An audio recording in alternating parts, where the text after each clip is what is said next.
রোহিত শর্মাকে নিয়ে সৌগত বনাম মদন মিত্র ভারত অধিনায়ককে নিয়ে প্রশ্ন তুলেছিলেন সৌগত রায়, আর সেই কারণে সৌগত রায়কে আক্রমণ মদন মিত্রের। রোহিত শর্মার পারফরমেন্স নিয়ে যারা প্রশ্ন তোলেন তারা মূর্খের স্বর্গে বাস করেন, মন্তব্য মদন মিত্রের।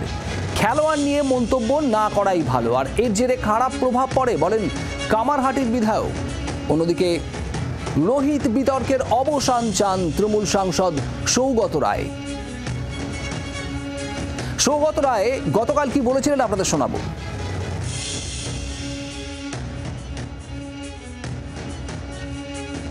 রোহিত শর্মার ভূমিকা অত্যন্ত গুরুত্বপূর্ণ এবং তিনি ম্যান অফ দ্য ম্যাচ শুধু হননি, তাকেই জয়ের প্রধান কারণ হিসেবে দেখা হচ্ছে। এই বিষয়ে আপনার কি মন্তব্য? না, এর আগে প্রতিটা ম্যাচে উনি খারাপ খেলছেন। যে কোনো প্লেয়ারকে তার দলে উপস্থিতি অবস্থান জাস্টিফাই করতে হয়। রোহিত শর্মা তা করছিলেন না। সৌভাগ্যবশত গতকাল তিনি খুবই ভালো খেলেছেন, ৭৬ করেছেন, ম্যান অফ দি ম্যাচ হয়েছেন। সেই জন্য আমি তাকে অভিনন্দন জানাচ্ছি। আমি আশা করি এই নিয়ে যে বিতর্ক সেটা এখানেই শেষ হবে। সৌগত রায় রোহিত শর্মার পারফরমেন্স নিয়ে প্রশ্ন তুলেছিলেন, আর তার পাল্টা কামারহাটির বিধায়ক মদন মিত্র কি বলেন শোনাবো। উনি নিজে খেলতেন কিনা, দায়িত্ব নিতেন কিনা বলতে পারবো না। যারা অনেকে মনে করেন যে রোহিত শর্মার সময় হয়ে এসছে, টাকার বাদ দেওয়া উচিত, এরকম লোকগুলোরা বেশি ক্রিকেট সম্বন্ধে না বলাই ভালো। মূর্খের দল।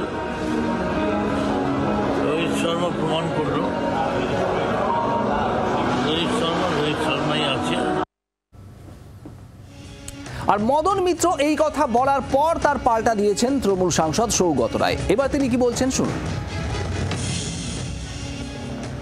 মাথায় ঠিক আছে কিনা আমি জানি না, কি বলে না বলে ওর বলার আমি কোনো গুরুত্ব দিই না।